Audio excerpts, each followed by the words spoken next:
नमस्कार, आदाब। Crime petrol dial 100 में आप सबका स्वागत है।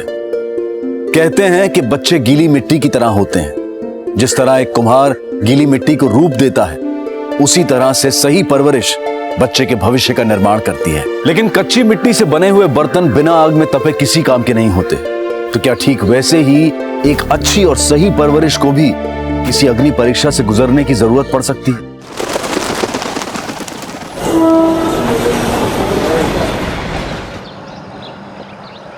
सर, हमारा बच्चा कहाँ है? सर, अभी तक उसका पता क्यों नहीं चला? देखिए, हम अपनी तरफ से पूरी कोशिश कर रहे हैं, लेकिन हैरानी की बात यह है कि ना तो अब तक सुजीत का कुछ अता पता है और ना ही आप लोगों को अभी तक किसी ने रैंसम के लिए कॉल किया। लेकिन आप भी अपने आसपास के लोगों पर गौर कीजिए, क्योंकि अक्सर ऐसा होता है कि बच्चों की किडनैपिंग में नजदीक के लोग ही शामिल होते हैं। आपको शक है किसी पे? नहीं सर। आप लोग अलर्ट रहिए, जैसे ही कुछ पता चलेगा हम इन्फॉर्म करेंगे। जी सर।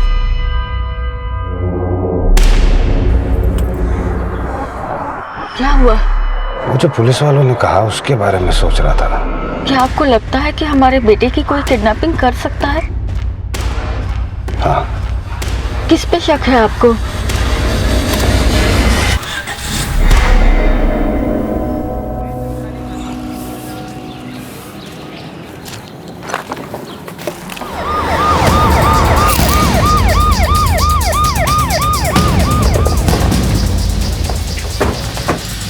साहब, हमने फोन किया था आपको सर। मैं यहीं पे था, यहीं प्लास्ट पड़ा था। सामने से हटिए। चेक करो आकाश। ये साहब यहीं बाजू में चाय की दुकान है हमारा। सर, बच्चे के कपड़ों में तो कुछ नहीं मिला। बॉडी को पोस्टमार्टम के लिए भेजो और पूरे एरिया को अच्छे से स्कैन करो। सर, तुम उधर जाओ।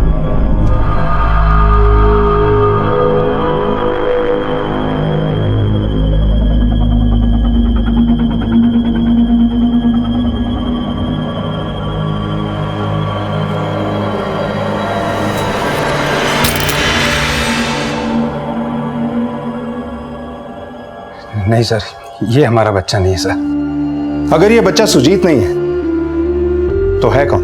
मुंबई से लगे मीरा रोड इलाके में रहने वाले सुशांत सिंह और माधुरी सिंह का 8 साल का बच्चा सुजीत अपने घर से लापता था और अगले दिन मीरा रोड से ही पुलिस को मिलती है एक और बच्चे की लाश। आखिर कहां था सुजीत और वो बच्चा कौन था जिसकी लाश पुलिस को मिली थी? सुजीत के लापता होने के पीछे क्या राज था? क्या किसी ने सुजीत को अगवा किया था? और अगर उसे किसी ने अगवा किया था तो अपहरण करने वाले का मकसद क्या था? क्यों वो अब तक चुप बैठा था? ऐसे कई सवाल थे जिनका जवाब मिलना अभी बाकी था।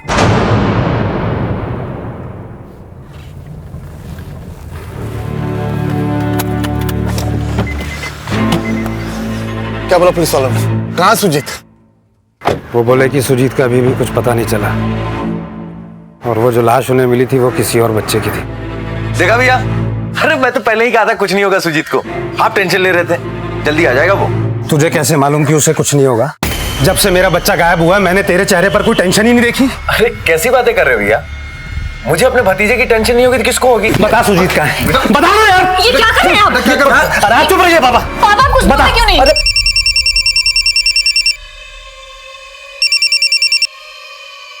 हेलो हेलो पापा। सुजीत कहाँ है बेटा तू? पापा, आपने मुझे वो गेमिंग बॉक्स नहीं दिलाया ना। मैं खूब रोया, लेकिन आपने मुझे वो गेमिंग बॉक्स नहीं दिलाया। जैसे मैं रोया वैसे ही आप रोना। सुजीत देख बेटा, मेरी बात सुन। हेलो सुजीत। अरे एक मिनट। इंस्पेक्टर कदम, मैं सुशांत बोल रहा हूँ सर। ठीक है सर, उस नंबर का एग्जैक्ट लोकेशन ट्रेस हो गया। पालघर के एक लोकल पीसीओ का नंबर है।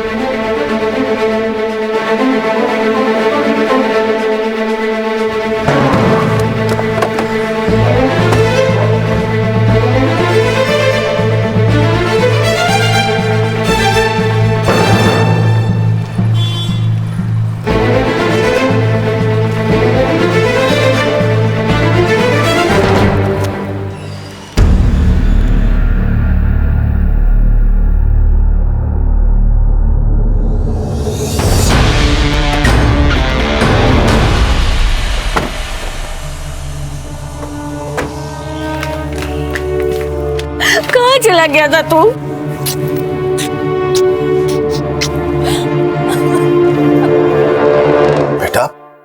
ऐसे घर छोड़कर नहीं जाते।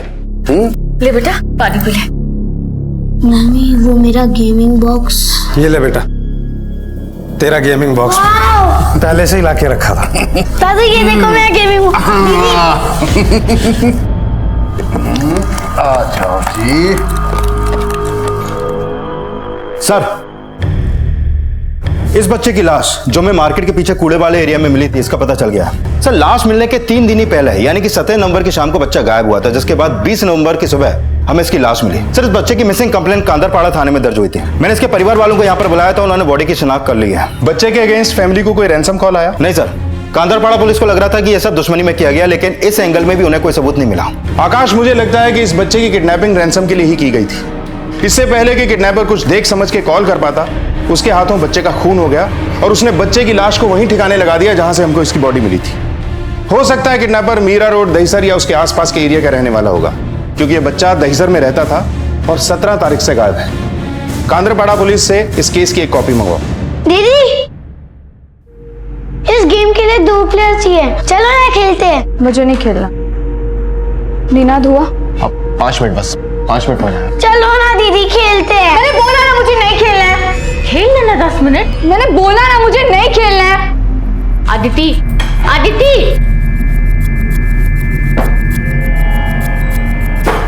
इतना गुस्सा किस बात का है तुझे? हाँ, 6 महीने से बोल रही हूँ लैपटॉप खराब हो चुका है, नया दिला दो, पर आप लोगों को तो मेरी परवाह ही नहीं है ना। तुझे बोला था ना पैसे आते ही दिला देंगे। सुजीत को पिछले महीने 10,000 की साइकिल और इस महीने 40,000 की गेमिंग सेट, कहाँ से आया वो पैसे? तू हर बार उससे कंपेयर क्यों करती है खुद को? बच्चा है वो अभी। बच्चा है वो? मुझे लगता है मैं भी उसकी तरह बचपना दिखाऊं। घर छोड़ के जाती हूँ मैं, तब शायद आप लोगों को होश आ जाएगा। करण, आओ।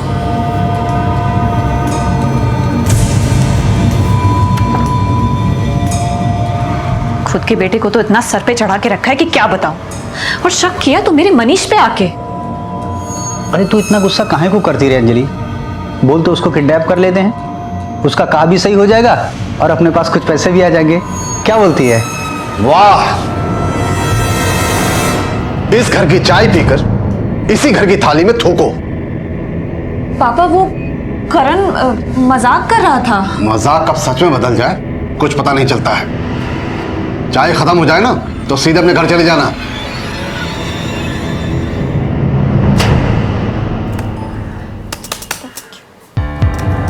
दीदी चलो ना खेलते हैं। दीदी चलो ना। मुझे नहीं खेलना है। मेरा बस चले ना, मैं तेरा एक गेम ही जला दूं। हाथ लगा कर तो दिखाओ, फिर देखो क्या करता हूँ। धमकी दे रही है। लेकिन हमें पूरा यकीन है कि आपके बेटे की किडनैपिंग हुई थी। लेकिन सर, ऐसा कौन करेगा? यही तो हम आपसे जानना चाहते हैं। हो सकता है किडनैपर आपका ही कोई नजदीकी हो। अच्छा भानु जी, रिसेंटली आपको कुछ संदेहजनक लगा? मतलब कुछ अजीब सा, कोई औरत या आदमी जो आपको इन दिनों कुछ ज्यादा ही नजर आ रहे हो? सर, मेरी दुकान पे रोज 100 लोग आते हैं। आप अपनी दुकान और वर्कशॉप की पिछले 2 हफ्ते की सीसीटीवी फुटेज हमें दे दीजिए।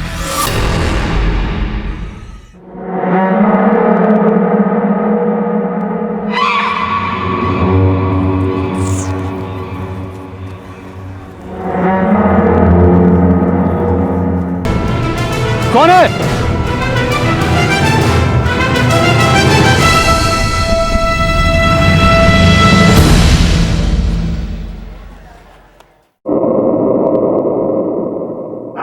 तो फिर से कहानियां बनाने लगा। सुजीत तू कब सुधरेगा? दादू मैं कहानी नहीं बना रहा हूँ, वह सच में एक आदमी है। आदमी नहीं, राक्षस आएगा अब और तुझे खा जाएगा। चल जाओ, चुपचाप जाकर अपना होमवर्क करो। और सुनो, ये बकवास किसी और के सामने मत करना, ठीक है? जाओ।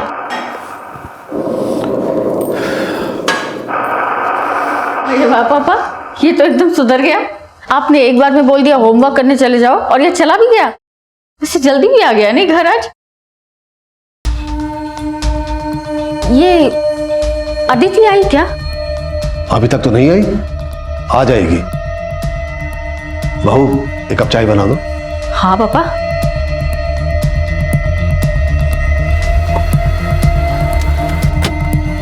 तुम लोग बाहर क्यों खड़े हो? क्या हुआ? क्या हुआ? सुशांत, अदिति घर नहीं आई अभी तक। अरे गई होगी कहीं, आ जाएगी, इतनी टेंशन क्यों ले रही? सुशांत, वो 4 घंटे से घर नहीं आई है अभी तक। आज तक इतनी देर वो कभी बाहर नहीं रही है। सुशांत, अदिति को आसपास के इलाके में सभी जगह देखा, वो मुझे कहीं नहीं दिखी। वो कहाँ है? सुजीत कहाँ है? वो कमरे में पढ़ाई कर रहा है। चलो, मैं अदिति को ढूंढने जाता हूँ, तुम लोग यहीं रुको। अपना फोन अपने पास ही रखना, अदिति के मिलते ही फोन करूंगा। कहीं ऐसा तो नहीं जिस तरह पिछली बार सुजीत गेमिंग बॉक्स के लिए घर छोड़कर चला गया था, इस बार अदिति ने भी सेम तरीके का इस्तेमाल किया? इन दिनों कुछ ऐसा था जिसके लिए अदिति डिमांड कर रही हो? सर, एक नया लैपटॉप तो चाहिए था उसे, लेकिन मुझे नहीं लगता कि वो इस वजह से घर छोड़ के जा सकती है। सर, छोटी बच्ची है, रात का वक्त है, बहुत टेंशन हो रही है सर, प्लीज जल्दी कुछ कीजिए।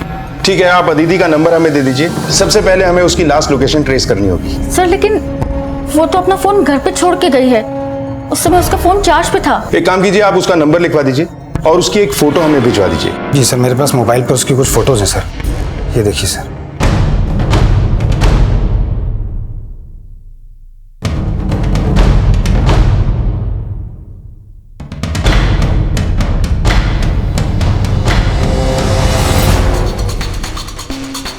सर, मैंने हर जगह अच्छे से सर्च किया, अदिति के घर के आसपास के एरिया में भी, लेकिन अदिति का कहीं भी कुछ भी पता नहीं चला। और सर, जब से ये अदिति गायब हुई है तब से उसकी किसी से कोई बात भी नहीं हुई है। अदिति के कॉल रिकॉर्ड चेक किए? हाँ सर, मैंने उसके कॉल रिकॉर्ड चेक किए, लेकिन कुछ भी डाउटफुल नहीं मिला। कहीं अदिति ने अपने भाई सुजीत को देखकर सच में कोई बड़ा कदम तो नहीं उठा लिया? अदिति अपनी मर्जी से कहीं चली गई या फिर इसे किडनैप कर लिया गया? आकाश, हो सकता है इस सब में अदिति ने अपने दोस्तों की मदद ली हो। इसके करीबी दोस्तों के घर में एक बार सर्च करते हैं। सर, मेरी तो अदिति से 2 दिन पहले ही बात हुई थी, उसके बाद कुछ बात नहीं हुई। मैंने उसे मैसेज भी किया था पर उसने कोई रिप्लाई नहीं किया। पक्का तुम्हें नहीं पता कि तुम्हारी दोस्त अदिति कहाँ है? मुझे सच्ची नहीं पता कि अदिति कहाँ है, पर आप एक बार विशाल से पूछ लीजिए, शायद उसे कुछ पता हो। वो और अदिति बहुत अच्छे फ्रेंड्स है। नहीं सर, मुझे नहीं पता कि अदिति कहाँ है। अगर मुझे पता होता तो मैं आपको बता देता। आखिर अदिति गई कहाँ? अगर ये अपनी मर्जी से कहीं गई है तो सेफ जगह पे गई होगी। ऐसा करते हैं कि एक बार। हेलो, इंस्पेक्टर सत्यजीत कदम स्पीकिंग। क्या? ठीक है, हम अभी वहां आते हैं। ये कॉल आपको कितने बजे आया था? करीब 2 बजे के आसपास आया होगा सर। सर, मैं और माधुरी अदिति को ढूंढने घर से निकलने ही वाले थे कि मेरा फोन बजा। चलो जल्दी आओ। 1 मिनट। हेलो, सुशांत सिंह, सुना है बड़ा पैसा है तेरे पास? कौन है? कौन बोल रहा है? तेरा शुभचिंतक रे, तेरी बेटी का अच्छे से ख्याल रख रहा हूँ। चाहिए तो मिलके पूछ लेना, लेकिन मिलने के लिए एक छोटी सी शर्त है। क्या चाहिए? ज्यादा नहीं, बस 5 लाख मांगूंगा। 5 लाख ला और एक्सचेंज ऑफर में अपनी बेटी को ले जा। ये देखिए सर, ये इस नंबर से आया था सर। आकाश, इस नंबर को ट्रेस करो फौरन। सर। अच्छा, जिसने भी ये कॉल किया था उसकी आवाज आपको जानी पहचानी लगी? नहीं सर, ऐसा तो कुछ नहीं लगा।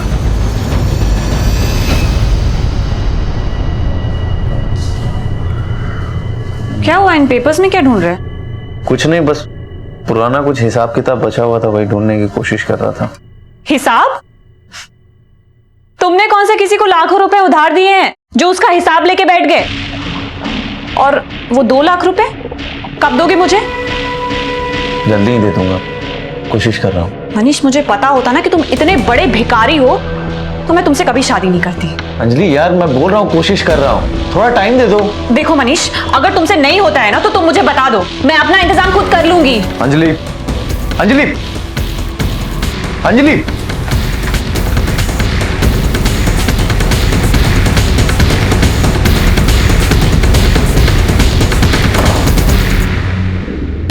जिस नंबर से सुशांत को रैंसम का कॉल आया था उस नंबर को हमने ट्रेस करने की पूरी कोशिश की, लेकिन ट्रेस नहीं हो पाया। हमने आईटी सेल के एक्सपर्ट को भी कॉल किया, लेकिन कोई क्लू नहीं मिला। सर, हो सकता है कॉल करने वाला कोई इंटरनेट एक्सपर्ट हो। उसने कॉल तो इंटरनेट से किया, लेकिन अनट्रेसेबल रहने के लिए उसने कोई ऐसे सॉफ्टवेयर का सहारा लिया जिससे वो अपनी आइडेंटिफिकेशन आसानी से छुपा सकता है, जिसकी वजह से अगर हम इस कॉल को ट्रेस भी करेंगे तो हमारे हाथों सिर्फ और सिर्फ हजारों और लाखों आईपी एड्रेस लगेंगे। आकाश, मुजरिम कितना भी शातिर क्यों ना हो, वो एक ना एक क्लू तो छोड़ ही देता है। पर सर, ये किडनैपर हमारे लिए कौन सा क्लू छोड़ गया? इस केस में भी तो इसने क्लियर कर ही दिया है कि ये बहुत ही टेक्नोलॉजिकल बंदा है, जिसे इंटरनेट कंप्यूटर के बारे में डीप नॉलेज हासिल।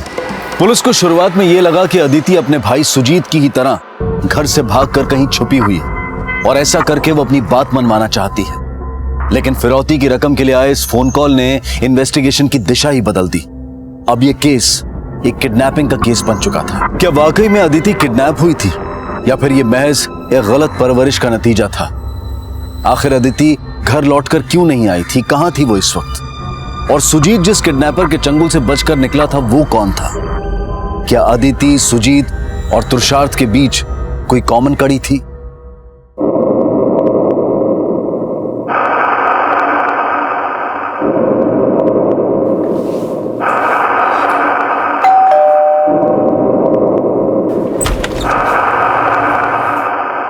देखिए, जिसने भी अदिति को किडनैप किया वो एक टेक्निकल बैकग्राउंड का है। कंप्यूटर, इंटरनेट, इन सब चीजों से कैसे खेलते हैं वो अच्छी तरीके जानता है। और हाँ, जो रैंसम कॉल आपको आया था वो भी इंटरनेट के थ्रू किया गया था। अच्छा, आपकी नजर में या आसपास में ऐसा कोई है जो रैंसम के लिए इस लेवल की टेक्नोलॉजी का इस्तेमाल कर सकता हो? मेरी नजर में तो नहीं है सर कोई। हाँ, एक लड़का है जो कभी कभी हमारे घर आता है। वो अदिति का कंप्यूटर रिपेयर करने आता है। निनाद नाम है उसका। कहाँ रहता है निनाद?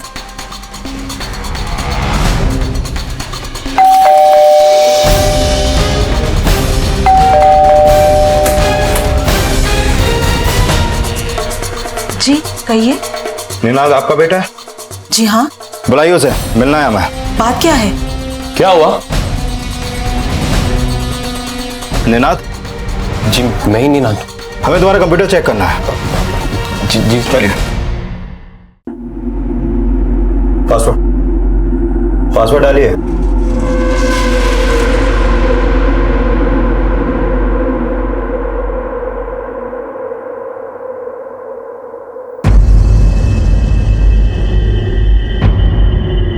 ये क्या है? वो ले चलो सर।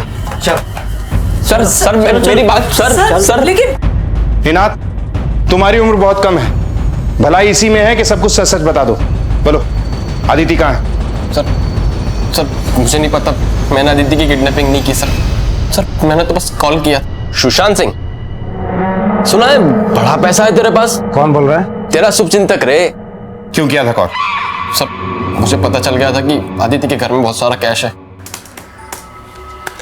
हाँ ठीक हो गया सब कुछ। देख लो अदिति। क्या हुआ? यार मैं कब तक इस खटारे को ऐसे बनवा के चलाती रहूंगी? क्या? और पापा को तो मेरी पड़ी नहीं है। ऐसा नहीं है अदिति, हो सकता है अभी उनके पास इस वक्त पैसा कम हो। मेरे पापा के पास बहुत पैसे है। सुजीत को ही देख लो, जो चीज काम की नहीं है फिर भी वो उससे मिल जाती है। तुझे पता है सुजीत गेमिंग बॉक्स के लिए घर से भाग गया था, तो पापा को लगा कि उसे किसी ने किडनैप कर लिया। लाखों रुपए कैश में घर पे लेकर आए थे वो। लगता है मुझे अपनी बात मनवाने के लिए सुजीत का ही रास्ता अपनाना होगा। फिर जब सर अदिति गायब हुई तो मुझे लगा कि खुद से गायब हुई ताकि उसे नया लैपटॉप मिल सके। सर मैंने सोचा वो आ जाए, इससे पहले मैं इन सब के बीच पैसे कमा लेता हूँ। पैसे कमाने थे? किस चीज के लिए? सर मुझे नया फोन चाहिए था, जिसके लिए मुझे 70,000 रुपए चाहिए थे सर। इसीलिए मैंने ये सब कुछ किया और ब्लैकमेलिंग का कॉल किया उसके पापा के पास। सर आई शपथ सर, मैंने अदिति का किडनैपिंग नहीं किया साहब। मुझे नहीं पता अदिति कहाँ है। साहब इस अदिति का किडनैपिंग नहीं किया है। कॉल करके गलती किया साहब, माफ कर दीजिए, माफ कर दीजिए साहब। माफ कर। इन्हें बाहर लेके बताओ। आकाश, अगर ये सच बोल रहा है तो अदिति को किसने किडनैप किया? सुन बे सियाणे, 10 लाख के कड़क कड़क नोट तैयार रखा। और हाँ, ज्यादा शानपत्ती करने की कोशिश की ना तो नोट के बदले बच्चे के टुकड़े मिलेंगे तुझे। हेलो हेलो, कौन बोल? हेलो। जहां इस केस में अदिति का अब तक कुछ पता नहीं चला था, वहीं अदिति की फिरौती के लिए सुशांत को अब तक 2 फोन कॉल्स आ चुके थे। पहला कॉलर था निनाद, जो इस वक्त पुलिस की हिरासत में था। तो क्या ये दूसरा कॉलर असली किडनैपर था या फिर ये भी निनाद की तरह मौके का फायदा उठाने वालों में से था? फिरौती की रकम अब दुगनी हो चुकी थी। क्या अदिति इन सारी बातों से अनजान थी या फिर वाकई में उसकी जान को खतरा था? कहां थी अदिति और उसे किसने और क्यों अगवा किया था? सर उसने 10 लाख की डिमांड की है और इस नंबर से कॉल आया सर। ये देखिए। दिखाइए। सर मेरी बेटी को कुछ होगा तो नहीं? वो घर लौट आएगी ना? अब बेफिक्र रहिए, हम बहुत जल्द आपकी बेटी और उस किडनैपर को ढूंढ निकालेंगे। Thank you sir.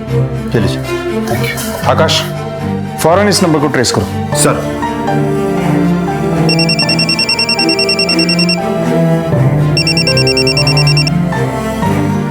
Hello sir, अभी अभी सुशांत ने जो नंबर दिया था उसका पता चल गया। देसर के एक लोकल पीसीओ का नंबर है। फौरन इस पीसीओ के मालिक से मिलते हैं। सर।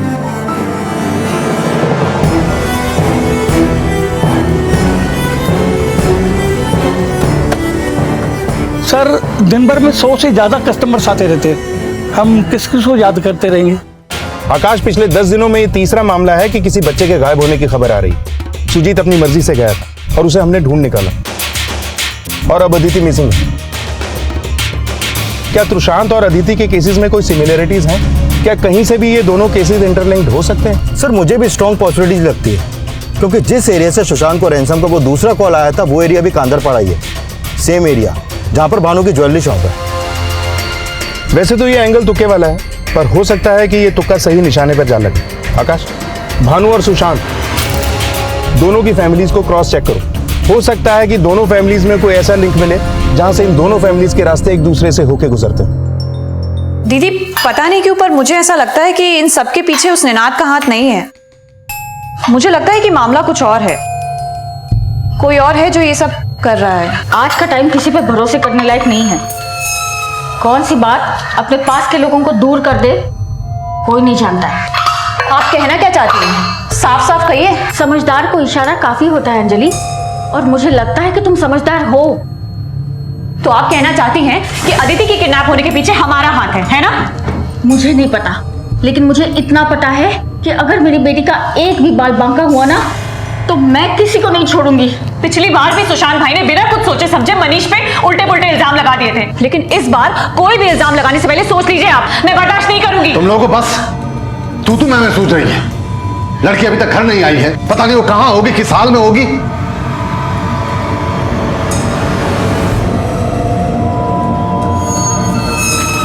सर, मैंने हर एंगल को अच्छी तरीके से क्रॉस चेक किया। एक चौंकाने वाली बात सामने आई है। त्रिशांत के पिता भानु की ज्वेलरी शॉप और अदिति के चाचा मनीष का ऑफिस कांदरपाड़ा के एक ही बिल्डिंग में है, और जिस पीछे से सुशांत को रैंसम का वो दूसरा कॉल आया था वो भी कांदरपाड़ा में ही। इसका मतलब साफ है आकाश, जिस कड़ी की हमें इतने वक्त से तलाश थी अब वो हमारे हाथ लग चुकी है। इन दोनों केसेस में दो चीजें कॉमन है, कांदरपाड़ा और मनीष। इस मनीष को उठाने से पहले इसके खिलाफ सबूत पुख्ता कर लेते हैं। सर साहब, सुशांत और मनीष में बनती कहाँ है? दोनों भाइयों में 36 का आंकड़ा है। सर, कई बार सुना है दोनों भाइयों की आपस में बनती नहीं थी। सुशांत सर के मुकाबले मनीष सर की कमाई बहुत ही कम थी। सर, वो सुशांत है ना, मनीष को हमेशा ताने मारता था। मैंने खुद देखा है उस दिन बर्थडे पार्टी में। Happy birthday. Thank you, thank you. Happy birthday. चाचू चाचू, मेरा बर्थडे प्रेजेंट कहाँ है? अरे, आपका बर्थडे प्रेजेंट उधार रहा। बेटा, ये उधार तो पिछले 5 साल से चल रहा है, इसमें नया क्या है?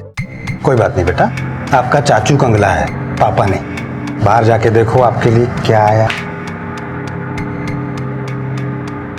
भैया, कम से कम बच्चों के सामने तो बेइज्जती मत किया। क्यों, शर्म आ रही है? जेब में फूटी कौड़ी नहीं है और बच्चे को सपने दिखा रहा है। चुपचाप ये केक मुंह में ठूस, वहां जाके बैठ जा कोने में।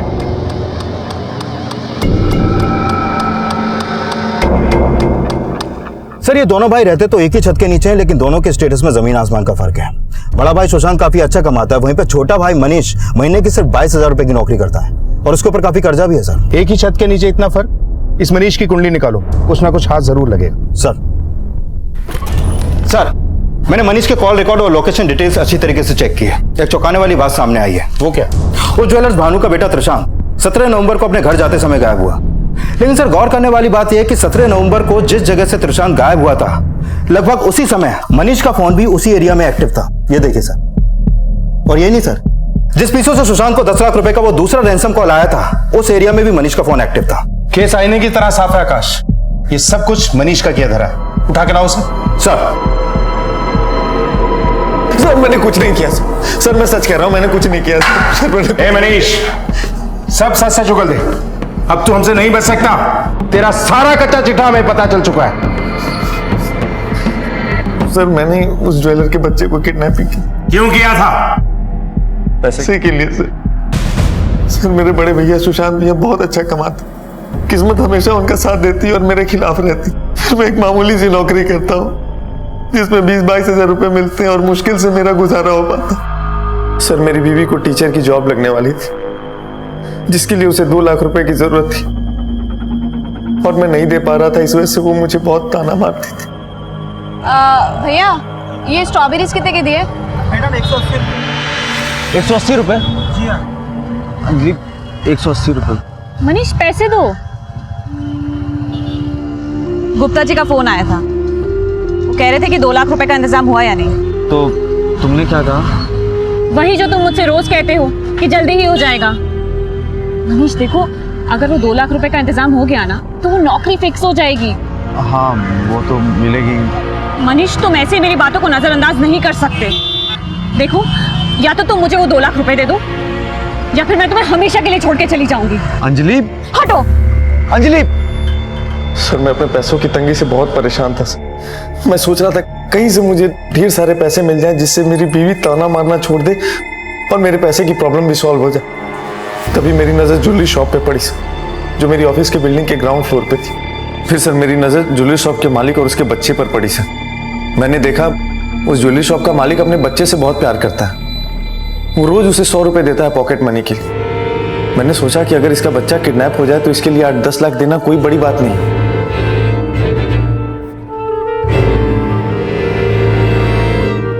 8-10 दिन फॉलो करने के बाद मैंने देखा सर रोज वो अपने बच्चे को सड़क क्रॉस करा करके एक जगह से अकेला घर जाने के लिए छोड़ देता था। ठीक है, और बहुत साइड से जाना बिल्कुल। हाँ चलो। जहां से उसका बच्चा अकेले घर जाता था और उसके घर जाने के बीच में एक जगह सुनसान पैच पड़ता था। मैंने सोच लिया था सर इस बच्चे को यहीं किडनैप करूंगा। उस दिन भी मैं अपनी पूरी तैयारी के साथ गया।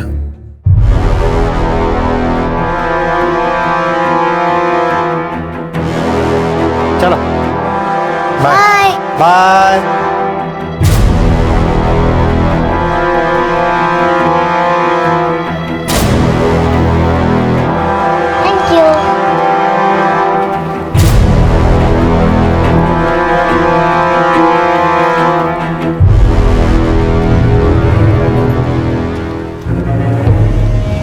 जैसे ही वो सुनसान जगह आया मैंने उस बच्चे से जाकर कहा, बेटा अरे तेरे पापा बुला रहे, तू यहाँ क्या कर रहा है? चल। अरे पापा की दुकान तो वहाँ पे, यहाँ पे कहाँ लेके जा रहे हो? हाँ लेकिन वो खड़े वहाँ पे ना चॉकलेट लेकर के। फंस तो तू अभी गया है। चंद रुपयों के लिए तूने एक 6 साल के मासूम बच्चे की जान ली। इतने पर भी जब पैसे नहीं मिले तो अपने ही भाई की बेटी को किडनैप किया, फिरौती के लिए कॉल किया उसे। सर मैंने फिरौती के लिए कॉल जरूर किया था पर मैंने अदिति की किडनैपिंग नहीं की सर। सर सुजीत के गायब हो जाने के बाद फिरौती के लिए भैया ने घर में लाखों रुपए इंतजाम करके रखे हुए थे। मुझे लगा कि मैं एक कॉल करूंगा और मुझे वो पैसे मिल जाएंगे। मैं लालच में आ गया था सर, इसलिए फिरौती के लिए कॉल की। मैं ज्यादा शान पत्ती करने की कोशिश की ना तो नोट के बदले बच्चे के टुकड़े मिलेंगे तुझे, समझा? चला फोन रख। मुझे लगा कि मेरे एक कॉल करने से वो पैसे मुझे मिल जाएंगे, इसीलिए मैंने फिरौती के लिए कॉल किया सर। कहानी मत बना, बता अदिति कहाँ है? बता अदिति कहाँ है? सर मैं कहानी नहीं बना रहा सर, मुझे सच में नहीं पता अदिति कहाँ है। अगर छुपाना ही होता तो मैं अपने मर्डर की बात छुपाता सर। मैं सच कह रहा हूं, मुझे नहीं पता अदिति कहाँ है सर। आकाश इतनी जल्दी इसकी बात पे विश्वास करना ठीक नहीं होगा। वैसे एक बात गौर करने वाली है, इसकी बीवी अंजलि को भी पैसे की जरूरत थी। कहीं अंजलि ने तो अदिति को किडनैप नहीं कर लिया? सर अगर ये किडनैपिंग उसने की है तो उसके साथ और कौन होगा? सर मुझे बड़ी शर्म आ रही है कि मनीष मेरा बेटा, पैसे के लिए उसने छोटे से बच्चे की जान ले ली। सर हमें मनीष ने बताया कि अंजलि को पैसों की जरूरत थी। क्या आपको लगता है कि अंजलि पैसों के लिए अदिति को किडनैप कर सकती? सर अंजलि और उसके भाई करण को मैंने बातें करते हुए सुना था। बोल तो उसको किडनैप कर लेते हैं, उसका काम भी सही हो जाएगा और अपने पास कुछ पैसे भी आ जाएंगे। क्या बोलती है? सर अगर ये सब अंजलि ने किया है तो इसमें उसका भाई करण भी शामिल होगा। अदिति कहाँ है? सर मुझे क्या पता कहाँ है। मैं तो अभी तक शॉक्ड हूँ कि मनीष ने किसी 6 साल की बच्ची का मर्डर कर दिया। सुना है मस्ती मजाक में बड़े बड़े प्लान बनाता है तू। बोल अदिति को किडनैप करने का प्लान कब बनाया? साहब मैंने कोई प्लान वान नहीं बनाया था और मुझे पता कि आप ऐसा क्यों बोल रहे हैं। वो पापा जी ने आपको सब बताया ना? सर उस दिन तो मैंने बस ऐसे मजाक मजाक में बोल दिया था, ऐसा करने की तो मैं सोच भी नहीं सकता सर। मैं उस पर सिर्फ इसलिए प्रेशर डालती थी क्योंकि मैं चाहती थी वो आगे बढ़े। सर उसकी मामूली सी जॉब से हमारा कुछ नहीं हो रहा था। हाँ, मैंने ही उससे कहा था कि वो 2 लाख रुपए का इंतजाम करे। सर उसके उस पैसे से मेरी नौकरी लगने वाली थी, लेकिन इसका ये मतलब नहीं था कि वो किसी बच्ची को किडनैप करके उसका खून कर दे। जब अदिति गायब हुई उस वक्त कहाँ थे तुम? सर घर पे बहुत काम होता है, उस दिन मैं घर से बाहर भी नहीं निकली थी। सर उस दिन मैं अपने जॉब पर था, आप चाहे तो चेक कर सकते हैं, मैं तो छुट्टी भी नहीं लेता सर। सर मैंने क्रॉस चेक किया, दोनों सच बोल रहे हैं। अदिति के लापता होने वाले दिन अंजलि अपने घर में थी और करण अपने ऑफिस में। तो फिर ये मामला है क्या? अदिति मिसिंग केस में अब तक आए 2 रैंसम कॉल दोनों ही झूठे थे। कहीं ऐसा तो नहीं अब तक हम जिस एंगल के लिए काम कर रहे थे ये मामला उस एंगल से जुड़ा हुआ ही ना हो? मतलब सर? मतलब ये हो सकता है कि ये मामला दुश्मनी का हो और किसी ने अदिति को रैंसम के लिए नहीं बल्कि किसी और मकसद के लिए किडनैप किया। और सर ऐसा, एक minute sir. Hello, sub inspector Akash Mahadev here. क्या? श्योर, ठीक है हम आते हैं। सर मीरा रोड के नाले में एक बच्ची की लाश मिली है। क्या? फौरन अदिति के माँ बाप को इन्फॉर्म करो। सर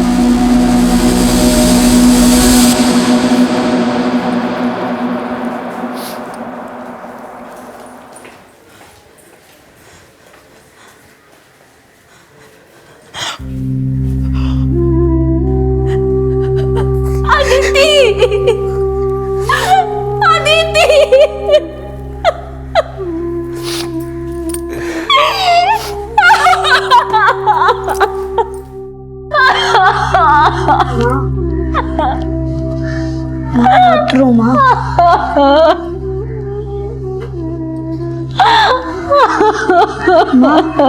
जैसे पुलिस अंकल चाचू को लेके गए वैसे पुलिस अंकल मेरे को भी लेकर जाएंगे। नहीं बेटा, तुमको क्यों ले जाएंगे? हाँ, तुमने क्या किया है? तुम तो अभी बहुत छोटे हो। हाँ?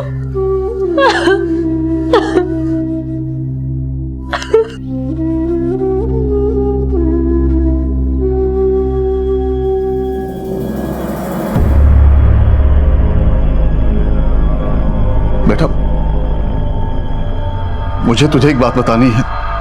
कहिए बाबा। जिस दिन अदिति घर नहीं लौटी थी उसी शाम सुजीत ने मुझे ये बताने की कोशिश की थी कि किसी ने उसे अगवा करने की कोशिश की थी। दादू मैं कहानी नहीं बना रहा हूँ, वह सच में एक आदमी है। आदमी नहीं, राक्षस आएगा अब और तुझे खा जाएगा। मुझे लगा कि सुजीत कहानी बना रहा है, मैंने उसे चुप करा दी। पापा आपको कम से कम मुझे तो बताना चाहिए था ना। ये बात इंस्पेक्टर कदम को बतानी पड़ेगी कि उसको किसी ने किडनैप करने की कोशिश की थी। बेटा, उस दिन गार्डन में जब वो बुरे वाले अंकल आपको जबरदस्ती ले जाने वाले थे, आपने उन्हें देखा था? कौन है?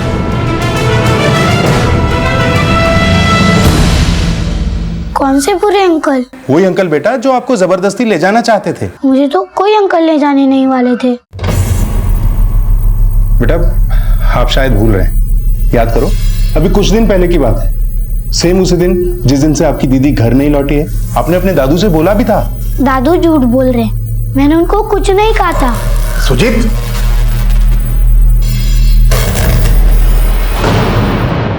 क्या बच्चे को सच में वो सब याद नहीं या फिर उसके दादा रामेश्वर ने हमसे झूठ बोला है? आकाश, इस केस के जितने भी सस्पेक्ट्स हैं सबके फोन रिकॉर्ड चेक करो। रामेश्वर के हिसाब से जिस शाम सुजीत पर पार्क में हमला हुआ उस शाम इनमें से कोई पार्क में मौजूद था या नहीं ये चेक करो। सर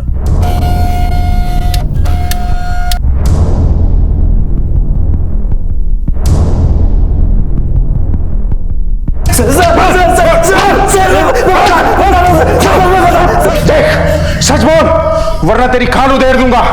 तेरी कॉल लोकेशन डिटेल के हिसाब से उस शाम तू उसी गार्डन में मौजूद था जहां तूने सुजीत को अगवा करने की कोशिश की थी। सर मैं सच कह रहा हूं सर मैं उस गार्डन में गया जरूर था सुजीत को अगवा करने। सर वो वॉचमैन वहां का देख लिया और वो चिल्लाने लगा, मैं डर से भाग गया सर मैं सच कह रहा हूं, मैंने अदिति को नहीं मारा सर। सच बोल नहीं तो सर मैं झूठ क्यों बोलूंगा सर एक मर्डर का तो मैंने पहले ही एक्सेप्ट कर लिया सर। अगर अदिति का मर्डर मैंने किया होता तो मैं पहले ही बता देता सर। सर, अदिति की पोस्टमार्टम रिपोर्ट आ गई है। इस रिपोर्ट के मुताबिक उसकी मौत लंग्स में पानी भरने की वजह से हुई है, लेकिन मरने से पहले उसके सर के पीछे किसी भारी चीज से मारा गया। ये चोट जरूर किसी से हाथापाई करते वक्त उसे लगी होगी। आकाश, कौन है जो इस पे वार कर सकता है? कोई तो होगा अदिति के साथ जिसने ये सब कुछ देखा हो। सर, यही वो नाला है जहां पर अदिति की लाश मिली थी।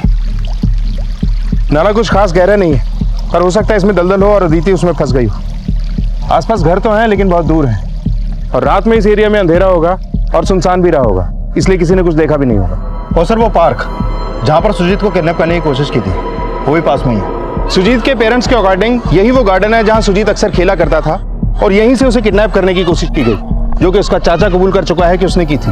लेकिन सुजीत इस बारे में कुछ क्यों नहीं बोल रहा? सर, कहीं ऐसा तो नहीं कि सुजीत पे किडनैपिंग अटेम्प्ट जो यहाँ पर हुआ, इस बात से वो डर गया? अगर डर गया था तो उसने अपने दादा को क्यों बोला, और अब मुकर क्यों रहा?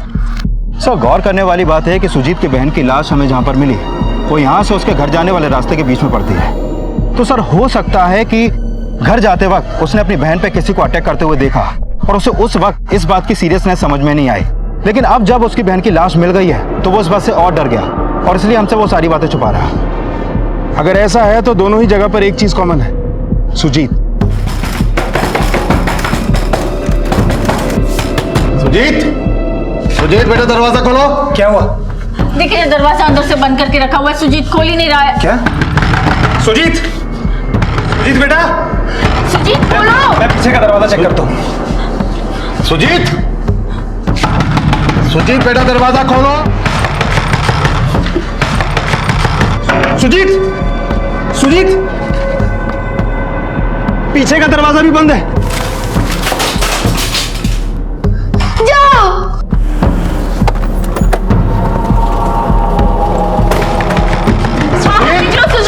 सर देखिए, इसने अपने आप को लॉक कर लिया सर, खोल नहीं रहा है। बढ़िया। सुजीत बेटा, दरवाजा खोलो। सुजीत, पुलिस अंकल है, कुछ नहीं होगा आपको, खोलो। आकाश। सर।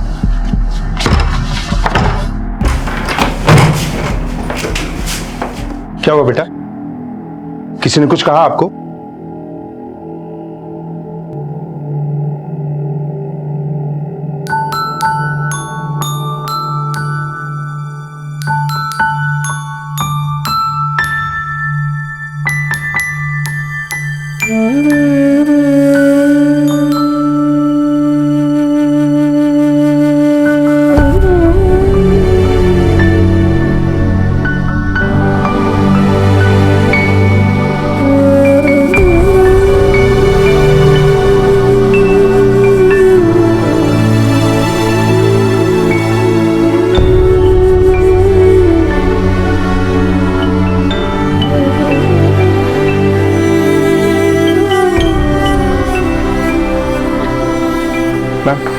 बताया कुछ बच्चे ने?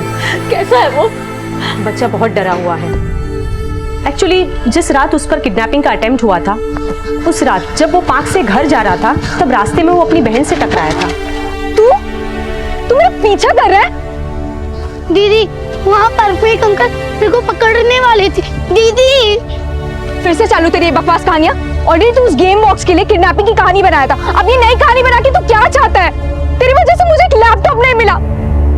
मैं कहानी नहीं और एक शब्द बोला ना तो तेरा वो गेमिंग बॉक्स और तेरी साइकिल सब उठा के फेंक दूंगी मैं, समझा? दीदी, तुम बहुत बुरे हो।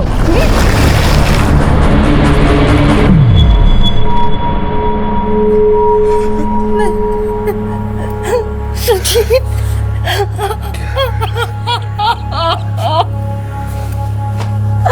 अदिति।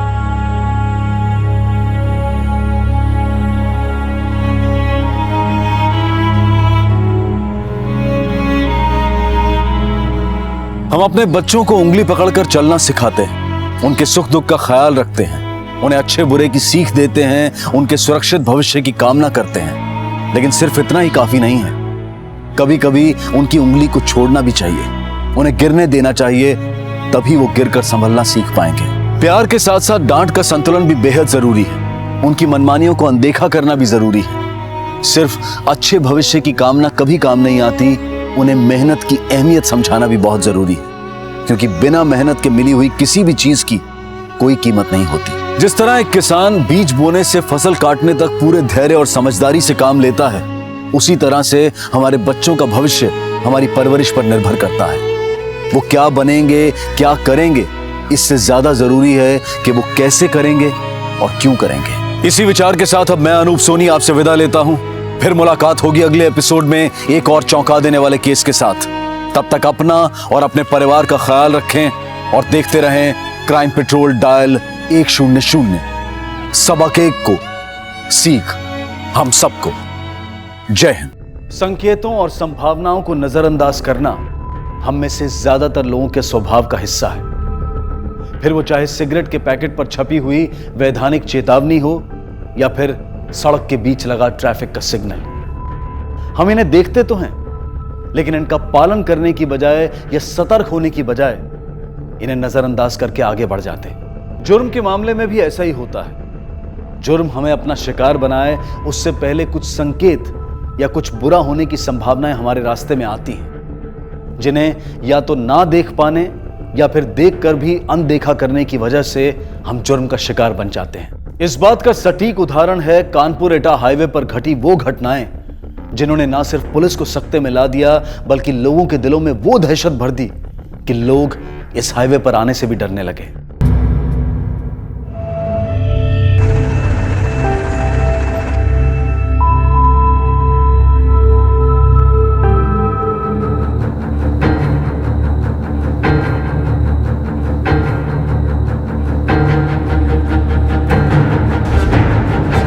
अरे उस्ताद, कुछ गड़बड़ लग रहा है उस्ताद।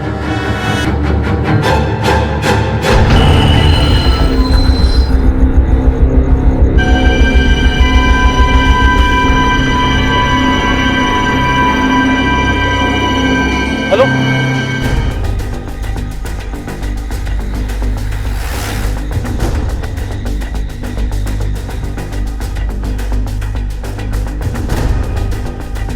सर, इसकी जेब में ना तो कोई आईडी है और ना ही कोई ऐसी दूसरी चीज जिससे कि इसकी पहचान की जा सके। लेकिन इसने जो शर्ट पहन रखी है उस पर टेलर का लेबल लगा हुआ है, किशोर टेलर। एक काम करो, बस की सवारियों से भी अच्छी तरह से पूछताछ करो, हो सकता है कोई इन्फॉर्मेशन मिले। Okay sir. तुमने तो ये हादसा होते हुए देखा था, उन कातिलों का चेहरा भी देखा होगा तुम लोगों ने। उन लोगों को तुम पहचान सकते हो? साहब, हम थोड़ी दूरी पर थे और अंधेरा काफी था, तो पहचान तो नहीं सकते, लेकिन हाँ साहब, 3 लोग थे। आशीष सर, एक काम करो, इसकी फोटोग्राफ्स निकलवाओ और आसपास के थाने में सर्कुलेट करो, क्योंकि इसके पास ना तो कोई सामान मिला है ना कोई लगेज। हो सकता है ये आसपास के किसी गांव का ही रहने वाला हो। जी सर। कानपुर एटा हाईवे पर 3 लोगों द्वारा बीच सड़क में एक व्यक्ति की चाकुओं से गोदकर हत्या कर दी गई थी। पुलिस के लिए इन हत्यारों को पकड़ना ही अकेली चुनौती नहीं थी, बल्कि सबसे पहली और बड़ी चुनौती थी इस मारे गए व्यक्ति की पहचान ढूंढ निकालना। सिर्फ इस आदमी की पहचान ही वो चीज नहीं थी जिससे पुलिस अब तक अनजान थी। वो अनजान थी इस हाईवे पर घटने जा रही एक दूसरी वारदात से, जो पहली वारदात की जगह से सिर्फ 30 किलोमीटर की दूरी पर घटने जा रही थी।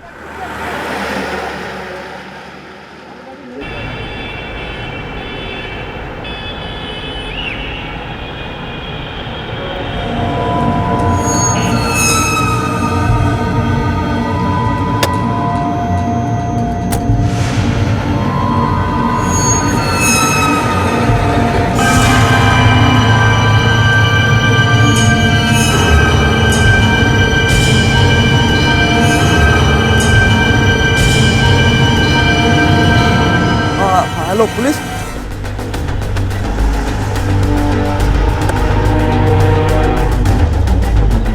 साहब, मैंने ही फोन किया था।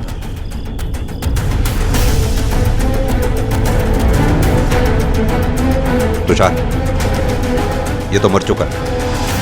एक काम करो, बॉडी को पोस्टमार्टम भेजने का इंतजाम करो और आसपास की जगह अच्छी तरह से छान मारो। चलो। कुछ मिला? सर, ये गाड़ी रहमत अली के नाम की है। ये देखिए इसके घर का एड्रेस। एक काम करो, इसके घर वालों को इत्तला करो। यस। और तुम्हें कैसे पता चला? साहब, मैं तो टैक्सी ड्राइवर इधर ही रेलवे स्टेशन पे खड़ा होता हूँ। आज कोई सवारी नहीं मिली तो सोचा घर चला जाऊँ।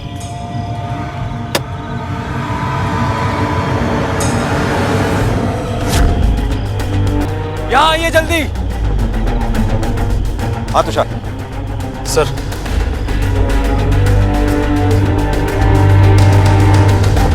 ये तो जिंदा। फौरन एम्बुलेंस बुलाओ। सर सर इधर देखिए।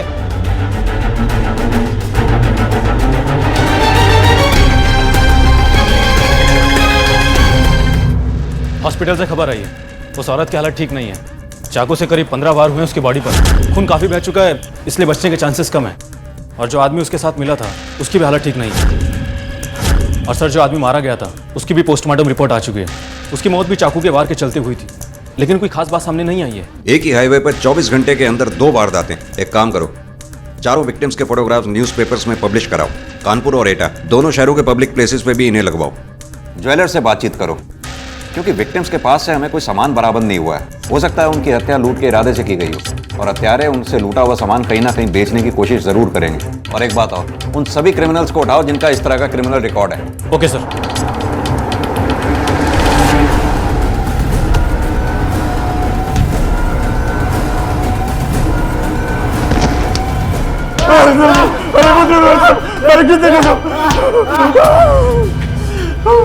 सीधी तरह से बताइए काम किसने किया है, वरना एक भी हड्डी साबुत नहीं बचेगी। बोलो। हमने साहब कुछ नहीं किया साहब, सच बोल रहा हूँ साहब। हमें तो पता भी नहीं साहब, चाहिए तो आप किसी से भी पता कर लो। ये लोग ऐसे नहीं मानेंगे, करो इनकी खातिरदारी।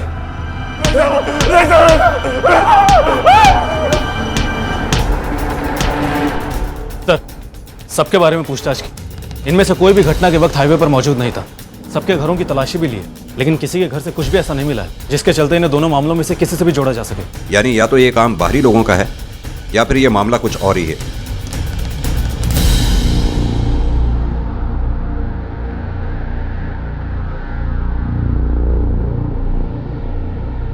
हम बहुत गरीब लोग हैं और हमारे पति कानपुर टैक्सी स्टैंड पर टैक्सी लगाते थे और वहीं से एटा, अलीगढ़ और लखनऊ के लिए सवारियां लेके जाते थे। वो तो लौट के आने वाले थे, उनका फोन भी नहीं आया। यानी तुम्हें नहीं पता कि तुम्हारे पति किस पैसेंजर को कहां लेकर गए थे? हम कुछ भी नहीं जानते इस बारे में। तुषार चलो।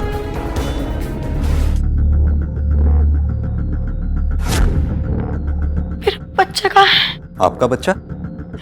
जी हाँ, रितेश हादसे के वक्त मेरे साथ ही था। लेकिन हमें वहां तो कोई बच्चा ही नहीं मिला। जिस टैक्सी में आप सफर कर रही थी वो ड्राइवर था और एक आदमी था जो शिवा, मेरे पति मेरे साथ ही थे। वो क्या शीतल जी, हमें बहुत अफसोस है। हम जब तक वहां पहुंचे वो दम तोड़ चुके थे। नहीं, ऐसा नहीं हो सकता। देखिए शीतल जी, आपको हमारी मदद करनी होगी। हो सकता है इस वक्त आपका बच्चा हमलावरों के पास हो। उसकी मदद हम तभी कर पाएंगे जब आप हमें कुछ बताएंगे। वो लोग कौन थे, ये सब कैसे हुआ, कितने लोग थे? सर, मेरे पति शिवम और बेटे रितेश के साथ एटा जा रही थी। खाना अच्छा था ना? हाँ। मुझे बहुत जोर से सुसु आई है। अरे अरे भैया जी, जरा गाड़ी साइड में लीजिए ना। भाई साहब रात है, आगे 2 किलोमीटर पे ढाबा है, वही रोकते हैं। अरे भैया जी समझा करो, बच्चा है। ठीक है।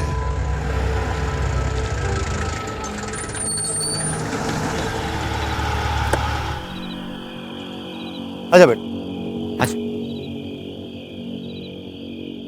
मैं अपने बेटे को पेशाब कराने के लिए झाड़ियों की तरफ गई, तभी पीछे से शिवम के चीखने की आवाज आई। शिवम!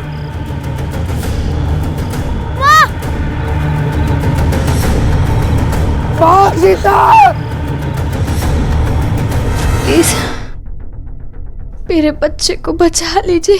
किसी का चेहरा देखा आपने? नहीं सर, वहां बहुत अंधेरा था।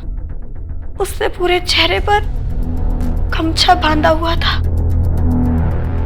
बच्चे को बचा लीजिए। आप हम पर भरोसा रखिए, हम अपनी पूरी कोशिश करेंगे।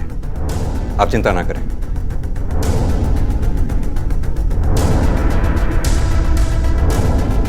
एक ही हाईवे पर हुए इन 2 हादसों में से एक हादसे में शिकार हुए व्यक्ति की पहचान अभी तक नहीं हो पाई थी और दूसरे हादसे में शिकार हुआ था एक परिवार जिसमें पति की घटनास्थल पर ही मृत्यु हो गई थी और पत्नी गंभीर रूप से घायल थी। इस महिला का नाम शीतल था और इसने अपने बयान में पुलिस को बताया था कि जब यह घटना घटी थी तब उस वक्त टैक्सी में उनके साथ उनका 8 साल का बेटा रितेश भी मौजूद था। लेकिन पुलिस को घटनास्थल पर ना तो वो बच्चा मिला था और ना ही उसकी बॉडी। क्या एक ही हाईवे पर एक दूसरे से कुछ ही दूरी पर और थोड़े ही वक्त के अंतर में हुए इन दोनों मामलों का आपस में कोई संबंध था? इन सवालों का जवाब ढूंढने के लिए पुलिस ने उस इलाके में सक्रिय सभी मुजरिमों और हिस्ट्री शीटर से कड़ी पूछताछ की, लेकिन उन्हें कोई जवाब नहीं मिला। कुल मिलाकर इस मामले में सफलता अभी कोसों दूर थी।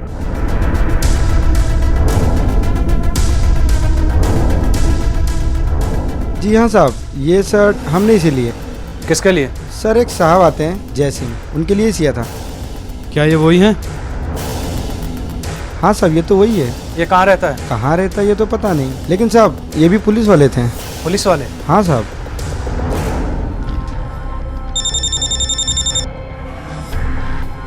हेलो, ठीक है सर। वो बस ड्राइवर ने जिस आदमी का हाईवे पर मर्डर देखा वो शायद झुंझर का रहने वाला है। झुंझर में?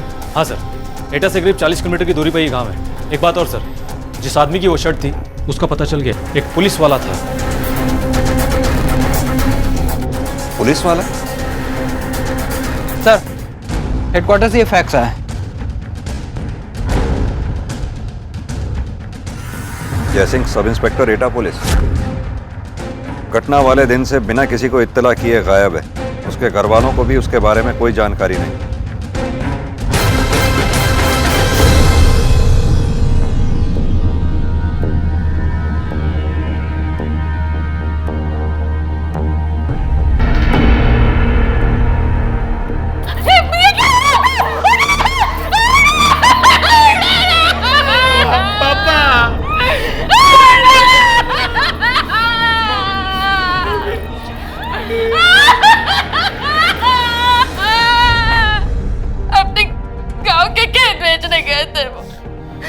मैंने कहा भी था लौटते वक्त रुपए लेकर लौटना है, किसी को साथ लेकर जाए, पर उन्होंने मेरी बात नहीं मानी। क्या नाम है आपके गांव का? यही एटा के पास नरखी। हमारी वहां पुरुष देने जमीन थी, सौदा भी हो चुका था। ग्राहक 2 लाख रुपए देने वाला था, वही लेने गए थे वो। सर मैं जानता हूँ मेरे पापा को किसने मारा।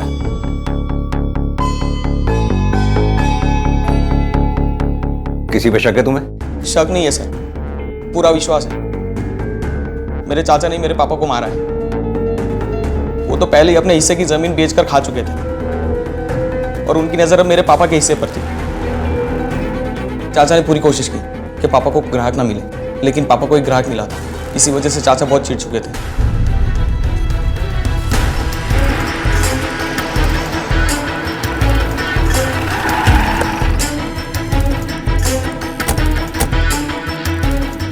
राम सिंह जी साहब, उस शाम ने आपसे झूठ कहा है जी। मेरा मेरे भाई जयसिंह से झगड़ा हुआ था, बोलचाल भी बंद थी, पर उसका कारण जमीन नहीं थी, उसका कारण उसका बेटा श्याम था। जिस वक्त तुम्हारे चाचा का मर्डर हुआ था उस वक्त तुम दोनों कहाँ थे? हम सब ट्रेन में थे साहब। एक रिश्तेदार की शादी थी दिल्ली में। हमारे पास टिकट भी है, अगर आपको यकीन ना है तो आप टीटी से भी पूछ सकते हो।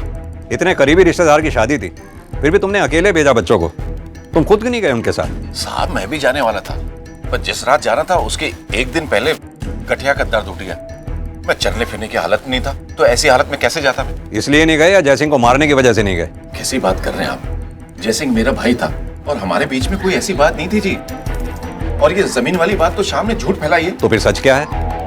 किस बात पे झगड़ा हुआ था तुम्हारा जयसिंह के साथ? अरे जमीन ऐसे कैसे नहीं बेच सकता? मेरी जमीन है, मैं बेचूं कुछ भी करूं। शर्म नहीं आती? पुरखों की जमीन तू इस नालायक के लिए बेचेगा? शर्म वरम की बात ना करो। इसको एडमिशन दिलाना मेडिकल में, इसके लिए जमीन तो बेचूंगा बेचूंगा। जयसिंह तू मेरा छोटा भाई है, ये तेरे को बर्बाद कर रहा है, ये नशा करता है, ये शराबी है। ये देखना आपका काम नहीं है। भैया ज्यादा बात नहीं करो, जमीन बेचूंगा तो बेचूंगा। जो करना कर लो। तभी से हमारी बातचीत लगभग बंद हो गई थी। इसी बात का उसने फायदा उठाया और झूठ में आपसे कह दिया कि ये जमीन का मामला है। 4 दिन पहले जब जयसिंह की हत्या हुई उस वक्त तुम घर पर थे, इस बात का कोई सबूत या गवाह है तुम्हारे पास? है जी, आप हमारे डॉक्टर साहब से पूछ लीजिए। गठिया का दर्द इतना ज्यादा था कि मैं चलने फिरने लायक नहीं था। वो घर में ही मुझे देखने के लिए आए थे। क्या नाम है उस डॉक्टर का? सर मुझे तो ऐसा लगता है कि हमें जयसिंह के भाई को सीधा अरेस्ट कर लेना चाहिए। अगर कत्ल वाकई में उसने किया होगा तो कबूल तो मुझसे करवा ही लेंगे। नहीं तुषार, राम सिंह एक पुलिस वाले का भाई है, उसे पता है पुलिस किस तरह से काम करती है। और वैसे भी हमारे पास उस लड़के के इल्जाम के अलावा राम सिंह के खिलाफ कोई पुख्ता सबूत नहीं है। उल्टा शक पैदा करने का काम तो जयसिंह ने किया है। जयसिंह ने? हाँ, जरा सोचो, जयसिंह रहता है एटा में है। जयसिंह सब इंस्पेक्टर एटा पुलिस, गांव उसका नरकी में है। एटा के पास नरकी? और कपड़े सिलवाता है झुंझर में। जी हाँ साहब, ये शर्ट हमने इसी लिए, सर एक साहब आते हैं जयसिंह, उनके लिए सिया था। जबकि ना तो जयसिंह का उस गांव से कोई कनेक्शन है, ना ही उसके परिवार वालों का। इसके अलावा जयसिंह जब अपने गांव से निकला उसके पास ग्राहक के एडवांस के रूप में दिए हुए 2 लाख रुपए थे। आमतौर पर आदमी इतनी मोटी रकम लेकर कहीं भी हो सीधा अपने घर पर जाता है, जबकि जयसिंह ने ऐसा नहीं किया। वो अपने घर से उल्टी डायरेक्शन में गया। क्यों?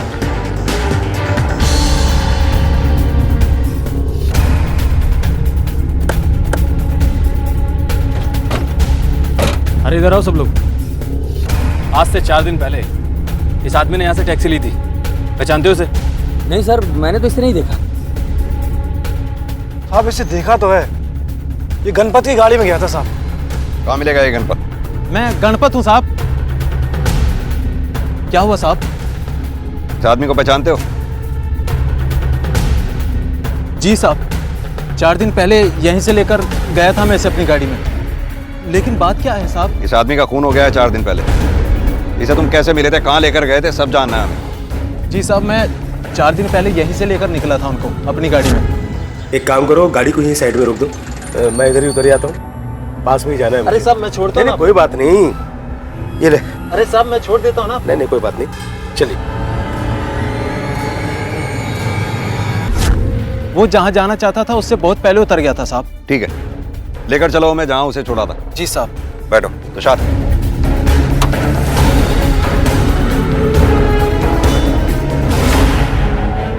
ठीक इसी जगह छोड़ा था मैंने उन्हें साहब। उसके बाद तुमने क्या किया? साहब यहाँ से कानपुर स्टेशन पास में है साहब, मैं वहाँ चला गया और स्टेशन के बाहर सवारी का इंतजार करने लगा साहब। ठीक है, अपनी स्टेटमेंट थाने आकर दर्ज करवा देना। जी साहब। बिठाओ गाड़ी में। तुषार, जयसिंह को इसने 5:30 बजे यहाँ उतारा। उसकी मौत हुई 9 बजे के आसपास। 3 घंटे वो कहाँ रहा? 1 मिनट सर। हेलो। ठीक है सर, हॉस्पिटल से फोन था, उस ड्राइवर रहमत को होश आ गया। चलो।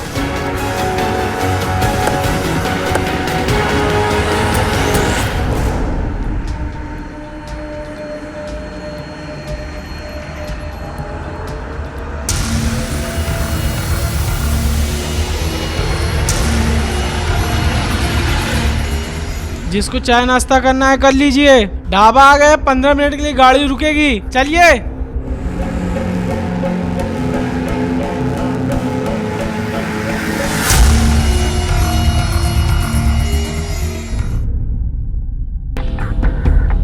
क्या हुआ था उस दिन?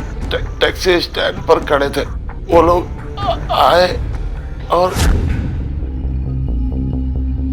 अरे भैया जी, भौती चलेंगे क्या? भौतिक? बैठिए।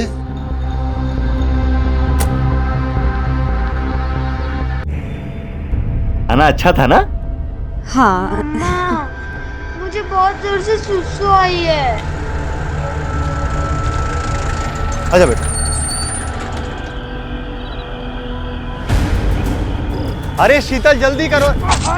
आपको नहीं पता वो औरत और बच्चे का क्या हुआ? उस औरत का नाम शीतल है, उस पर भी चाकू से वार किए हैं, लेकिन वो बच गई है। अल्लाह का लाख लाख शुक्र। कितने लोग थे? उनका चेहरा देखा आपने? एक ही था साहब। रहमत जिसकी टैक्सी में सफर करते वक्त ही शीतल और उसके परिवार पर हमला हुआ था, और जो खुद उस हमले में गंभीर रूप से घायल हुआ था, उसके बयान से पुलिस को कोई नई इंफॉर्मेशन नहीं मिली। रितेश अब भी गायब था। पुलिस को अब तक उसके बारे में कोई इंफॉर्मेशन नहीं मिली थी, लेकिन एक अनजान शख्स था जो इस बच्चे रितेश को साथ लेकर घूम रहा था। पर ना तो इस शख्स ने अब तक रितेश के बदले में फिरौती की कोई मांग की थी और ना ही उसका ऐसा करने का कोई इरादा दिखाई दे रहा था। यह शख्स रितेश के साथ क्या करने वाला था या क्या करना चाहता था, यह कहना बहुत मुश्किल था। रितेश मेरा बच्चा कहाँ है तू? वापस आ जा रितेश।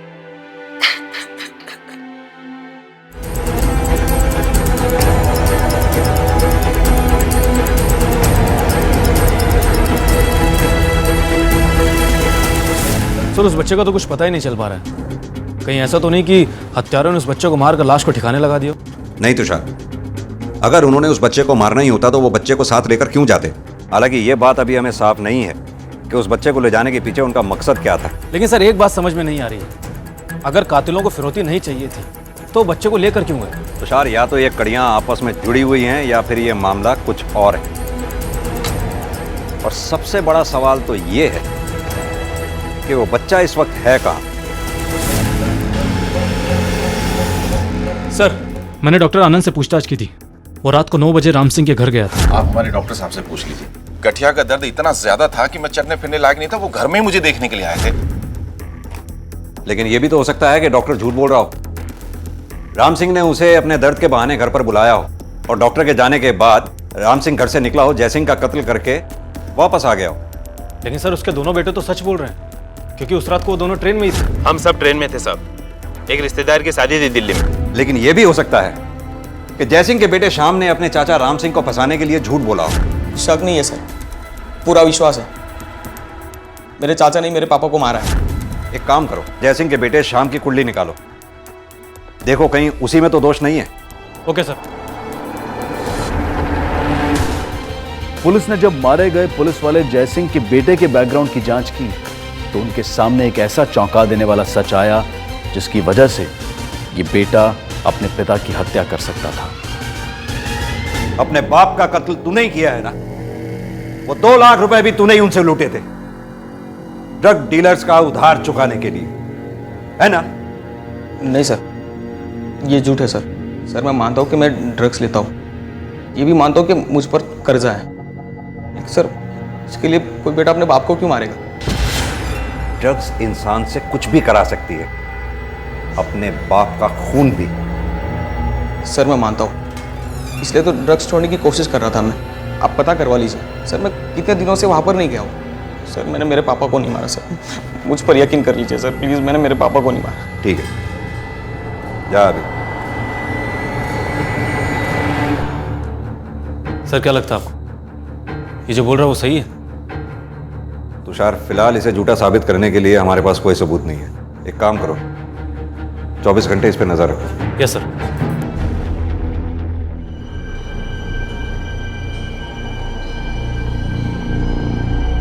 मैडम जी,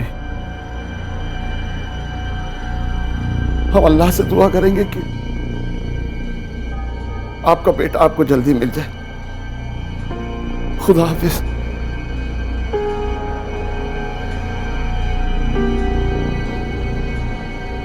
रितेश,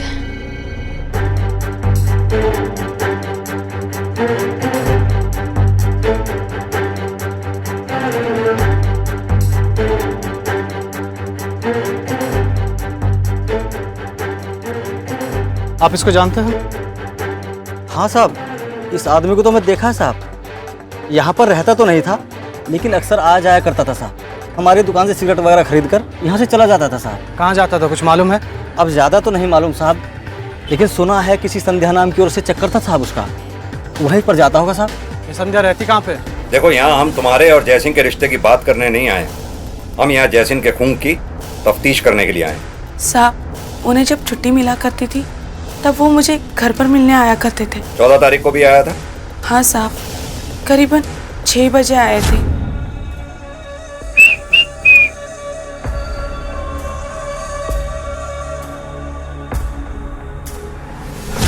और 2 घंटे के बाद चले गए। और यहाँ से जाने के थोड़ी देर बाद उसका खून हो गया हाईवे पर। यहाँ आने से पहले जयसिंह ने गांव में अपनी जमीन का सौदा किया था, जिसके एवज में उसे 2 लाख रुपए मिले थे। उसने तुम्हें बताया था? नहीं साहब, मैं इस बारे में कुछ भी नहीं जानती हूँ। लेकिन अगर हमें पता लगा कि तुमने हमसे कुछ छुपाया है या झूठ बोला है तो अच्छा नहीं होगा। चलो तुषार।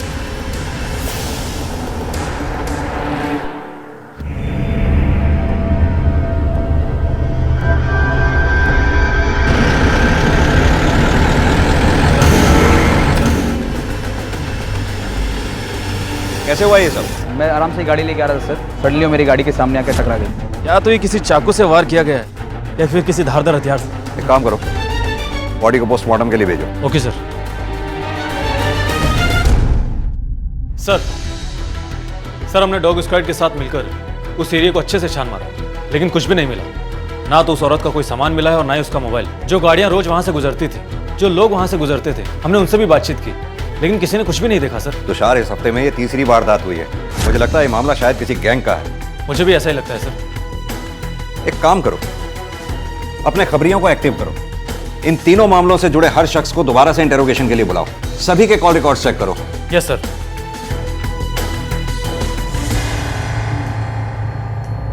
इतना प्यारा है ना, बिल्कुल वैसा ही जैसा हम सपने में देखा करते थे, है ना? तुम माँ बन गई है और मैं बाबा। बस कुछ दिन हमें इसे लेकर यहीं रुकना पड़ेगा। क्यों?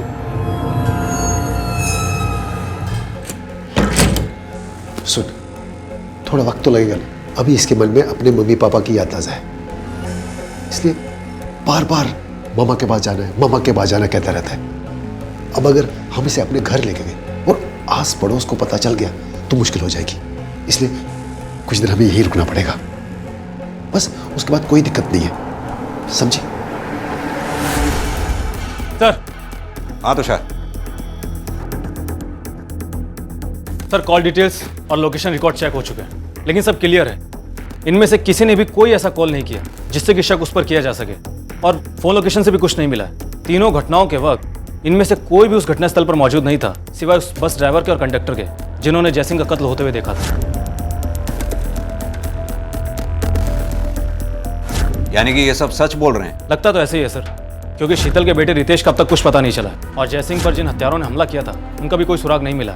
हम अभी जयसिंह के बेटे श्याम और उसके भाई राम सिंह पर नजर रखे हुए हैं, और साथ ही साथ संध्या पर भी नजर रखी है, और उन्होंने भी ऐसी कोई हरकत नहीं की है जिससे कि कोई लीड मिले।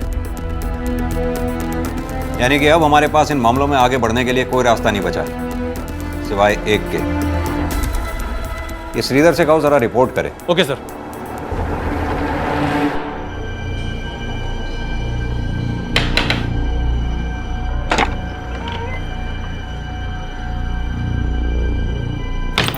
क्या हुआ?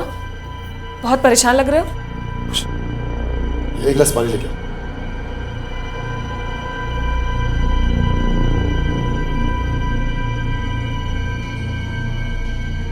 जाओ पिला दो उसे।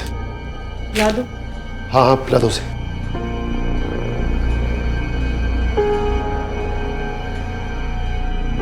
खा ले बेटा। नहीं खाना मुझे, मुझे मेरे मम्मा के हाथ से खाना है।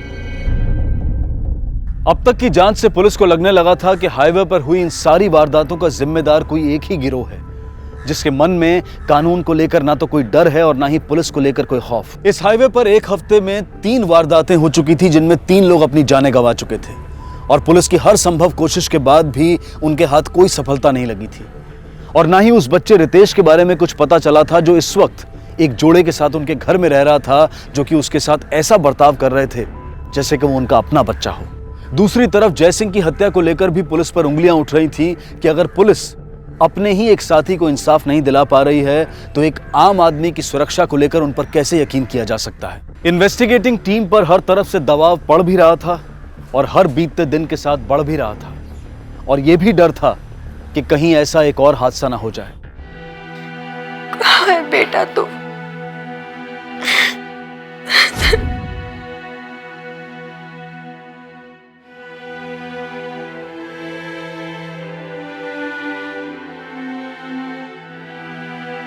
वापस आ जा रितेश।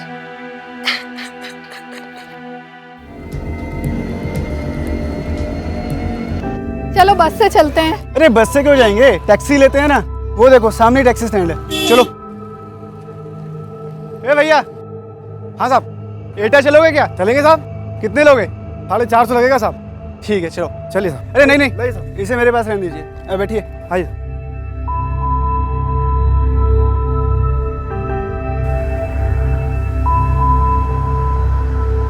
साहब थोड़ा आगे साइड में रोक लूं क्या? किस लिए भाई? थोड़ा बाथरूम जाना था सर। बिल्कुल रोको भाई, ये भी कोई पूछने की बात है? जी साहब। लगा लो साइड में गाड़ी।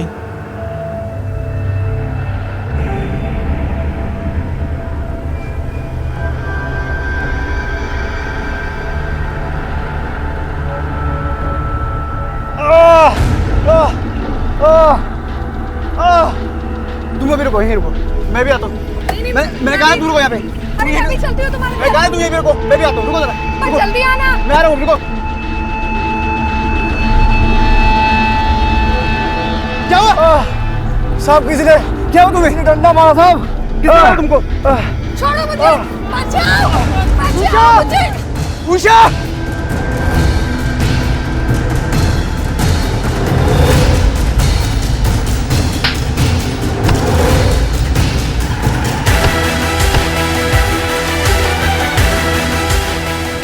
चल लेके चलो, चल चल लेके ये उठा, गाड़ी में डाल, फट अंदर चल। तुम्हें कुछ लगी तो नहीं? नहीं सर, मैं बिल्कुल ठीक हूँ। लता तुम ठीक हो? जी सर। उठ जाओ, उठ जाओ, बैठो।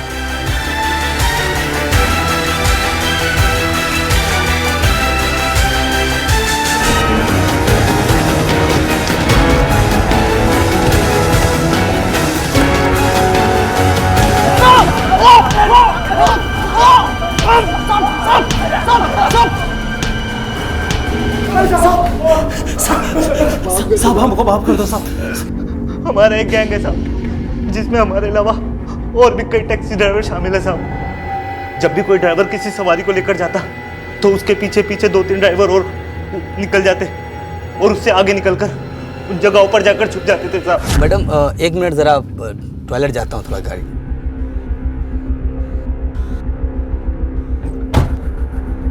हेलो, अरे भाई शिकार रेडी है, फटाफट निकल वहां से। जयसिंह को तू ही लेकर गया था ना? जी साहब, उस दिन जब मैं जयसिंह को लेकर जा रहा था तो क्या हुआ भाई, गाड़ी क्यों रुक गई?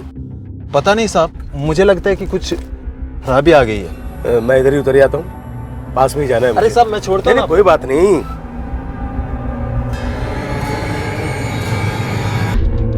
हेलो, अरे कहाँ हो तुम? वो अभी अभी गाड़ी से नीचे उतर के चला गया। हाँ साहब माफ कर दो साहब। जब तुम लोगों को लूटते थे और मारते थे उस वक्त तुम्हारे फोन की लोकेशन वहां की क्यों नहीं होती थी? हम सबके पास एक परमानेंट नंबर के अलावा एक खुद का नंबर रहता था। जब हम लूट करने के निकलते थे तब अपना फोन टैक्सी स्टैंड पर छोड़ देते थे या किसी साथी को दे देते थे। गलती हो गई साहब, हमने पैसों की माफ कर दो साहब, माफ कर दो। पैसों की लालच में आ गए साहब। और आखिरकार हाईवे पर हुई लूट और हत्याओं की 3 घटनाओं को अंजाम देने वाले टैक्सी ड्राइवर गिरोह को हिरासत में ले लिया गया। लेकिन इसके बाद भी गायब हुए मासूम बच्चे रितेश की कहानी अब तक अनसुलझी थी। पुलिस के नजरिए से बीतते हर दिन के साथ रितेश की जान को खतरा बढ़ता जा रहा था। कौन था ये जोड़ा और इनका रितेश के साथ क्या संबंध था?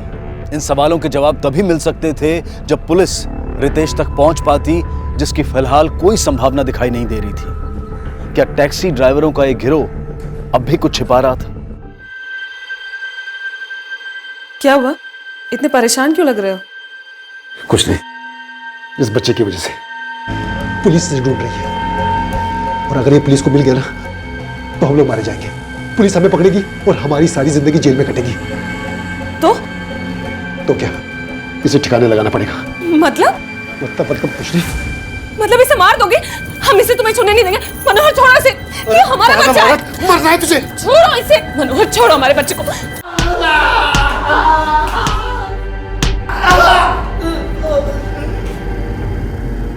उनके साथ एक बच्चा भी था, क्या किया तूने उसके साथ? बस मारो साहब, बताता हूँ उस दिन। अरे भैया जी, भौती चलेंगे क्या? भौतिक? बैठिए।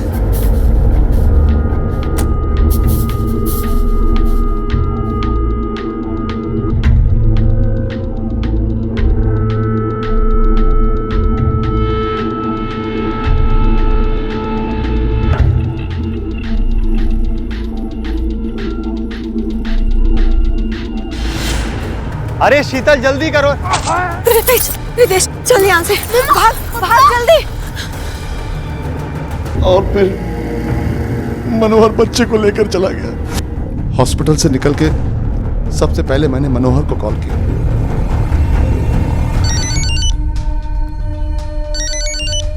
हाँ बोल, अस्पताल से आ गया तू? हाँ,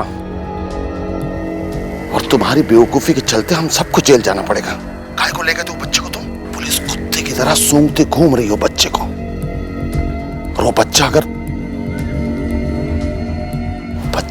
तुम्हारे पास रहा ना तो बहुत जल्द तुम्हारे पास भी पहुंच जाएगी और फिर हम सबका खेल खत्म। कहाँ मिलेगा ये मनोहर? नहीं पता था, आज सुबह से उसका नंबर भी बंद आ रहा है और हमें नहीं पता कि वो बच्चे को क्यों लेके गए और उसके साथ क्या करने वाला है।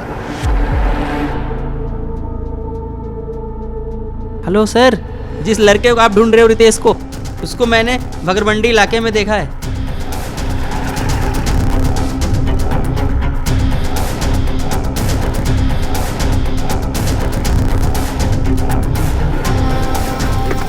तुम दोनों पीछे से जाओ।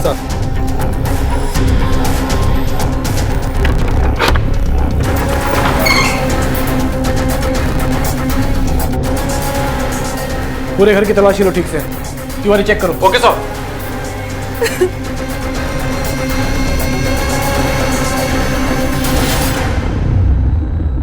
कहाँ है मनोहर? मनोहर बच्चा किधर है? बचा लो साहब, मेरे बच्चे को बचा लो। ले गया वो। मनोहर छोड़ो हमारे बच्चे को, छोड़ो। अरे पागल औरत, पुलिस हमें पकड़ेगी ना तो इसको असल माँ बाप को लौटा देंगे। जब ये हमारे पास रहेगा नहीं तो हम क्या ऊपर है इसके लिए? कहाँ लेकर गया मनोहर उस बच्चे को? सर यहाँ कोई नहीं है। जय हिंद सर। जय हिंद। मैं मनोहर के घर पे हूँ सर। यहाँ पे मनोहर और बच्चा नहीं मिला, लेकिन उसकी बीवी मिली। हमने उसको हिरासत में लिया है सर। वो कुछ लोकेशन के बारे में बता रही है जहाँ पे मनोहर हो सकता है। वो जहाँ जाने के लिए कह रही है वहाँ पहुँचो, हम भी वहाँ पहुँचते हैं। Okay sir.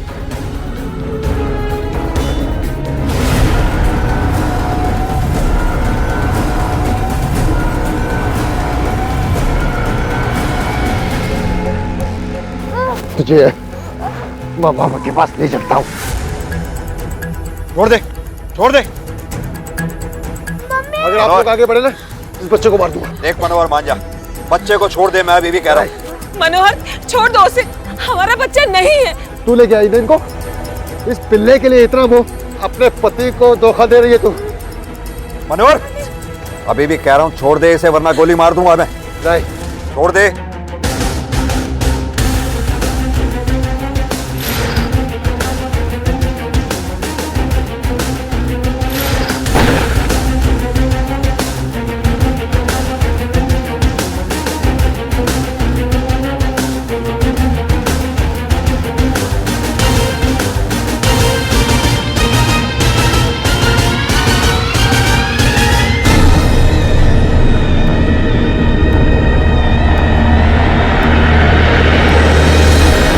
टैक्सी ड्राइवरों के इस गिरोह के मुंह खून लग चुका था।